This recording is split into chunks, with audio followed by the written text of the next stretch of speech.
Good morning, কেমন আছো সবাই? আমি তো খুব খুব খুব ভালো আছি। আর আমার সিম্পল ভিলেজের হ্যাপি লাইফস্টাইলের নতুন একটা ভিডিওতে তোমাদের সবাইকে জানাই অনেক অনেক অনেক অনেক ভালোবাসা। রাস্তাটা দেখে চিনতেই পারছো, এটা হচ্ছে মানে ঘড়িতে এখন বাজে সকাল 7টা মতো বাজে। তো আমি মা তিধা একটু হাঁটতে বেরিয়েছি। আর এটা হচ্ছে শর্মাপাড়ার রাস্তা, আমাদের প্রথম জায়গাটা যেখানে কেনা ছিল। এর আগের একটা ব্লগে তোমাদেরকে আমি দেখিয়েছিলাম, অনেকেই দেখতে চেয়েছিলে জায়গাটা। তো আজকে আবার এই দিকে মা বলল চল, ওদিকে তো অনেক দিন তোদের ওই জায়গাটা দেখা হয়নি, একটু এদিক দিয়ে হেঁটেও আসি, যে মানে ঘুরেও আসি। তো ভাবলাম চলো হাঁটতে হাঁটতে এদিকেই আসি আর কি। তো এই হচ্ছে মেন রোড, কারবালা রোড, তার থেকে নেমে আসলাম, এইটা রাস্তা। আর এই যে এই সামনে পাশের জায়গাটা, দাঁড়াও একটু তোমাদেরকে দেখায়। এইখান দিয়ে চলে যাচ্ছে হচ্ছে আমাদের জায়গাটা, এই যে এইখান থেকে পুরো একদম সোজা এইদিকে মানে বেঁকতে হবে আর কি। এই যে এইটা সোজা একটা 12 ফুটের রাস্তা। আর ওই যে দেখা যাচ্ছে একদমই জঙ্গল টাইপের হয়ে আছে, ভিতর দিকে একটা বাড়ি আছে। তো ওরা চলাচল করে বলেই রাস্তাটা দেখতে পাচ্ছ একটুখানি হয়ে আছে। তো আমরা এদিক দিয়ে সোজা চলে যাব আর কি হাঁটতে হাঁটতে। তো ভাবলাম সকালবেলা এসেছি যেখানে, দোকানে টুকটাক জিনিস ছিল না, দোকান থেকে টুকটাক দু একটা জিনিস নিয়ে নিলাম। তিধারও আজকে স্কুল ছুটি, কারণ আজকে হচ্ছে গুরু নানকের জন্মদিন। তো সেই উপলক্ষে আজকে স্কুলটা ছুটি আছে, ওই জন্যই আর কি হাঁটতে আসা হলো। তো এখান থেকে আমরা দোকান করে শালবাগানের মধ্যে দিয়ে, তো এই শালবাগানের মধ্যে দিয়ে শর্টকাটের রাস্তা দিয়ে আর কি চলে আসলাম। যাওয়ার সময় মেন রোড দিয়ে ঘুরে ঘুরে আমরা ওই দিক দিয়ে গেছিলাম, আর আসার সময় এই দিক দিয়ে দোকান করে একদম ভিতর ভিতর দিয়ে তাড়াতাড়ি হবে বলে চলে আসলাম। আর রাস্তা দিয়ে আসার সময় কয়েকটা কালমেঘের পাতা দেখতে পেলাম। আমার মেয়ের পেটে আর কি প্রচণ্ড কৃমি হয়েছে, আর কালমেঘ মানে জানোই ভীষণ তিতো, মানে এত তিতো বলার মতো না। কালমেঘ সবার দ্বারা খাওয়া সম্ভব না। তো আমার মেয়ে তো কোনো দিন খায়নি, ওই জন্য বললো মা নিয়ে চলো, বাড়ি গিয়ে রস করে দেবে, খাবো। তো জানি না ও খেতে পারবে কি না। আর রস যেখানে করেছি আমি বললাম একটুখানি নাকমাক বন্ধ করে খেয়ে নে, আমরা ছোটোবেলায় খেতাম জানো তো অনেক কালমেঘ পাতা, তার জন্য আমাদের পেটে কৃমি হতো না। তো আমার মেয়ে বলছে আগে তুমি খেয়ে দেখাও। তো আমি কাপেরটা খেয়ে কি বলবো তোমাদেরকে, মানে মনে হচ্ছিল এই যা খেলাম এই জীবনে আর খাবো বলে মনে হচ্ছে না। আমার মেয়েও আমার দেখা দেখি ঢক করে গিলতে গেল, কিন্তু এত তিতো ওর পক্ষে খাওয়াটা সম্ভব না। মানে একদম তো গিলিনি, ওই দেখো পুরো একদম মানে ইয়ে করে দিল। তো আমি তাড়াতাড়ি করে বলছি জল খা, মানে ও আর সহ্য করতে না পেরে জলটাকেও দেখো উগলে দিল। আমি খেয়ালই করিনি যে আমার ফোনটা সামনে ছিল। তারপর আবার ফোনটা একটু জল ছিটকে লেগেছিল, সেটাকে ভালো করে ধুয়ে নিলাম। আর আজকে সকালে মুড়ি খাওয়ার জন্য একটু পেঁয়াজি ভাজি, পেঁয়াজ ধনেপাতা কাঁচা লঙ্কা সমস্ত দিয়ে বেসনটাকে মেখেছি, এবার গোল গোল করে আর কি বড়া ভেজে নিচ্ছি। তো আজকে মানে পেঁয়াজিটা অন্যরকমভাবে মানে ভাজবো ভেবেছিলাম, কিন্তু হঠাৎ করে জলটা বেশি পড়ে যাওয়াতে বেসনটা একদমই নরম হয়ে গেছে। পেঁয়াজি ভাজলে কিন্তু একদমই শক্ত শক্ত করে ভাজতে হয়, মানে মাখাটাকে শক্ত করে মাখতে হয়, তাহলে পেঁয়াজিগুলো খুব সুন্দর দেখতে হয় আর খেতেও ভালো হয়। একটু নরম হয়ে গেছে, আর চলো কি করা যাবে। তো সকালের খাওয়া দাওয়া কমপ্লিট করে একবারে আমরা দুপুরে রান্নাবান্না চাপিয়ে দিয়েছিলাম।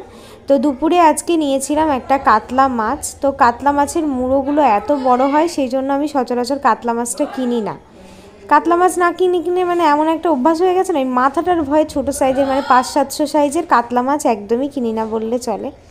তো আজকে কোনো মাছ ছিল না, কাতলা মাছ না নিলে একমাত্র পাবদা ছিল। তো পাবদা মা একদমই পছন্দ করে না, তো সেই জন্য ভাবলাম চলো কাতলা মাছটাই নিয়ে নিই। তো এখানে হচ্ছে তোমার মাছগুলো, এত মাছ তো একবারে ভাজা যাবে না, তো ওই জন্য দুবারে মাছগুলোকে ভাজবো। আর রান্নাটাও দেখতে থাকো তোমরা, খুব একটা বেশি ডিটেলসে আজকে রান্নাটা তোমাদের সঙ্গে শেয়ার করব না।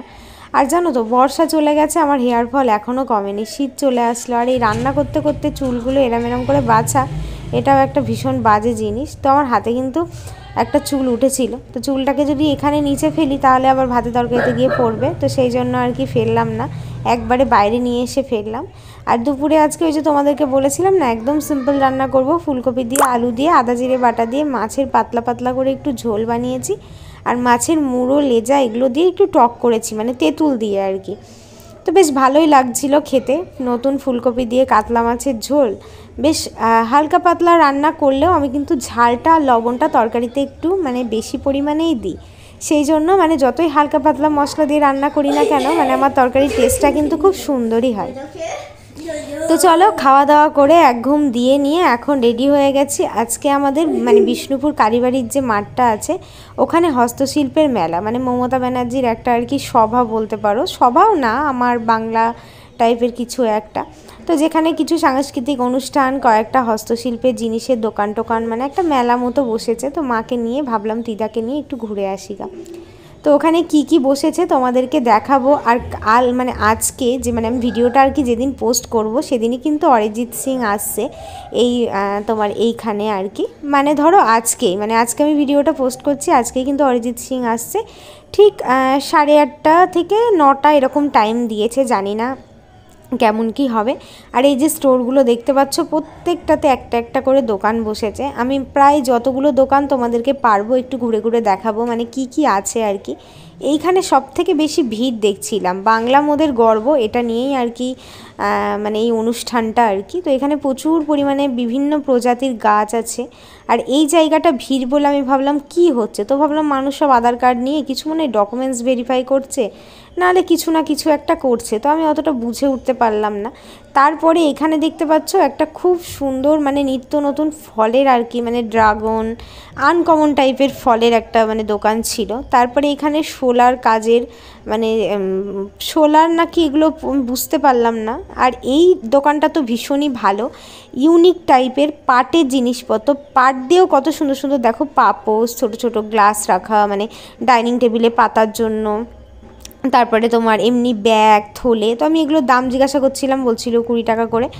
দামগুলো মানে তোমার ঠিকঠাকই ছিল কিছু কিছু জিনিসে, আর কিছু কিছু জিনিসের দাম তো এত বলছিল বলার মতো না, মানে সৃষ্টি ছাড়া দাম আর কি। এই পাপোশগুলো তো খুবই সুন্দর লাগছিল, এগুলো খাটের সামনে পেতে রাখলে কিন্তু খুবই ভালো লাগবে। এইসব মানে আনকমন টাইপের জিনিসগুলো না দেখবে ঘর সাজানোর জন্য বিশেষ করে মানে খুব মানায় আর কি, আনকমন জিনিস দিয়ে ঘর সাজালে। তো এখানে কিছু ছোট ছোট বাচ্চাদের ঘটি টাইপের, মানে বাচ্চাদের জন্য আর কি। আর বর্ষণের সাথে মেলাতে দেখা হয়ে গেল, দুই বন্ধু মিলে কুস্তাকুস্তি করতে শুরু করে দিয়েছে। তো চলো এর পরের দোকানটাই গেলাম। পরের দোকানে কিছু জুয়েলারি ছিল, পুঁথি দিয়ে পাথর দিয়ে, আর নর্মাল যেমন জুয়েলারি হয় আর কি। তো এখানে ছিল, কিন্তু জুয়েলারিগুলোর দাম অত্যাধিক বেশি বলছিল। মানে একটা প্লেন কানেরও তোমার দাম বলছিল মোটামুটি প্রায় 150-200 টাকা, মানে যেগুলো হয়তো 70-80 টাকা দাম হবে। আর এই যে ব্যাগগুলো দেখছিলে, ব্যাগগুলো আমার পছন্দ হয়েছিল, কিন্তু ব্যাগগুলো আমাদের বাড়িওয়ালা যে দিদি আছে ওই দিদির আছে, তো দিদি একটা সেদিনকে নিয়েছে 100 টাকা দিয়ে, কিন্তু এখানে আবার 300 বলছিল।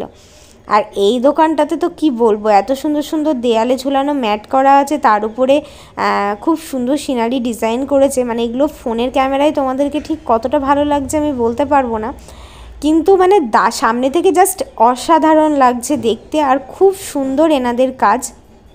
দামগুলো জিজ্ঞাসা করেছিলাম, বড়গুলো 700 আর ছোটোগুলো 350-200 সব ধরনের আছে। এবার এগুলোতে না প্রচণ্ড পরিশ্রম হয় জানো তো, খুবই পরিশ্রমের তো একটা মানুষের মজুরি আছে। আর খুব সুন্দর কিউট কিউট পাটের পুতুল আছে আর কি। তো এই হচ্ছে একটা পাটের জিনিস দিয়ে কত রকমের গয়না গাটি, কানের দুল, এটা ওটা সেটা বানানো যায়, সেটারই একটা প্রুফ আর কি। খুব সুন্দর লাগছিল। আর উনি আমাকে দেখাচ্ছিল যে এগুলো হচ্ছে একটু কম দামি, মানে এগুলো 350 টাকা করে, আর উপরে যেগুলো ঝোলানো আছে ওগুলো 700। তো এগুলো আমি একটা 250 টাকা দাম বলেছিলাম, তো কাকু বললো না হবে না। তারপর আমি 300 বলেছিলাম, উনি একদম ধরেই আছে। তো সেই জন্য আর আমিও আর নিলাম না। তো কি বলবো আর কি, মানে একটু দামটা কমালে হয়তো ভালো লাগতো, কারণ এক দামে সবসময় জিনিস বিক্রি করতে গেলে একটু কেমন লাগে। তো জিনিসগুলো অবশ্যই খাটনি আছে, কিন্তু এই বড়গুলোর দামটা ঠিকই আছে, বড়গুলো খুবই সুন্দর, ছোটোগুলো অতটা গর্জেস না, কিন্তু তারপরেও দামটা একটু কমালো না। যাই হোক, এখানে কিছু টেবিল ক্লক ছিল আর কি। তো টেবিল ক্লকগুলো অতটা ভালো লাগেনি, একদমই মেরে খুব একটা সুন্দর কালারও না, আর ডিজাইনগুলোও যে অতটা খুব ভালো তা না। একটা কথা কি জানো তো, হস্তশিল্পের মেলাগুলোতে যেগুলো আর কি মুখ্যমন্ত্রী মমতা ব্যানার্জির ইয়েতে হয়, তো আমাদের কৃষ্ণনগরেও গভর্নমেন্ট কলেজের মাঠে বসে। এখানে দেখো কুলো ডালি সব মধ্যে খুব সুন্দর সুন্দর সিনারি, বিবেকানন্দ, রাধাকৃষ্ণ, অনেক কিছু পেন্টিং করা। আর এখানে অনেক বাঁশের আর কি ইয়ে দিয়ে ঢাকা টাকা কুলো টুলো ওরা ডাইরেক্ট বানাচ্ছে। আর এখানে খুব সুন্দর সুন্দর শোলা কেটে, লম্বা লম্বা পাটকাঠির মতো যে শোলাগুলো হয় সেগুলো কেটে কোথায় কুলোর মধ্যে, বক্সের মধ্যে মায়ের মুখ, কালী, তারপরে গণেশ ইত্যাদি ইত্যাদি করছিল। তো মাসিমাকে আমি জিজ্ঞাসা করছিলাম যে এগুলো কোন শোলা দিয়ে করা, তো উনি আমাকে হাতে করে তুলে নিয়ে আর কি দেখালো। এই যে এই, যাই হোক ক্যামেরাতে ওঠেনি, মানে আমি এতই নিজে দেখতে ব্যস্ত ছিলাম, ওই লম্বা পাটকাঠির মতো দেখালো যে ওই শোলাগুলো দিয়েই ওনারা এগুলো বানিয়েছেন। তো এগুলোর দামও মোটামুটি ওই 700, 500, 400 300 এরকম করে দাম বলছিল আর কি। মানে এক একটার এক এক রকম দাম, ছোটো বড়োর মধ্যে ভাগ আছে তো। তারপরে আবার একটা পাটের দোকানে গেলাম, সেখানেও খুব সুন্দর সুন্দর জিনিস ছিল, পাটের পুতুল, পাটের ব্যাগ, পাটের থলে। তো এই হস্তশিল্পর মেলাগুলোতে জানো তো, যারা দোকান দেয় তারা কিন্তু তাদের পারিশ্রমিকটা সরকার থেকে দেয়া হয়। আমার মনে হয় প্রত্যেক দিন 300 টাকা করে ওরা পায়, আর যেটা ওদের বিক্রি হয় সেটা ওদের আলাদা প্রফিট। তো এখানে একটু মানে কি কাজ বলছিল আর কি, জিনিসগুলো খুবই সুন্দর, ওখানেও কিছু জিনিস আমরা দেখলাম। তারপরে এই কটাই দোকান ছিল, খুব বেশি ছিল না। তারপরে একটু বসে বসে অনুষ্ঠানটাকে দেখলাম, অনুষ্ঠানটাকে আনন্দ করলাম। এখানে বিধবা বিবাহের যে প্রচলন করেছিল আমাদের ইতিহাসের যে রাজা রামমোহন রায়, ঈশ্বরচন্দ্র বিদ্যাসাগর, তাদের কথাটাকেই তুলে ধরলো। অনুষ্ঠানটা ভীষণই ভালো লাগলো। আর এখানে আমার মা আর আমি বসে আছি, তিধা আর বর্ষণ ওদিকে খেলা করছে। তারপরে একটা বলছিল মুর্শিদাবাদের বিখ্যাত রাই, এই রাইটা কি প্রথমে বুঝতে পারছিলাম, তারপরে বুঝলাম এদের অত্যাধিক ট্যালেন্ট। এদের ট্যালেন্ট সম্বন্ধে মানে আমাদের কোনো ধারণাই নেই।